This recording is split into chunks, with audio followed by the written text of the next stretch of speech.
mangwanana ano ana mazuva akawanda. Saka tinotenda netikumana zoemugorera 019 rino nyama nemweya zvichikufambirana kufarungana nemwe.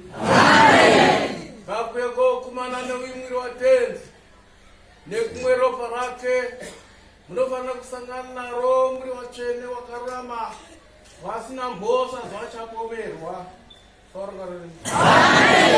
Kana aripo iye anoziva kuti inini handina kururama, enda ugadzirise mhosva dzako.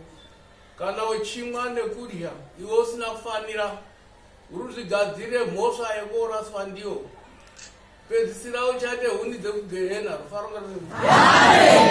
Musaite zvekutamba baizvi, hazvisi zvekutamba, nguva yapera. Muri kuzwa here? Kufarungana nemwe. Iwa yeapostori chaiwo. Zvemuri kuita izvi, sorry maningi. Nine urombo. Nezvemuri kuita izvi. Munosvikepi nazvo? Kufarungana nemwe. Siyanai nazvo.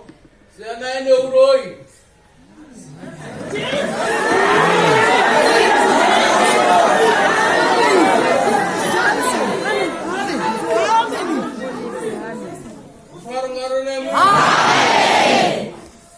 Izvo ndinoti pakupedzisira ndinokumbira kuna Ishe Jesu kuti apo munodzokera kumamisha kwenyu mudzoke zvakanaka sekuya kwakamakaita.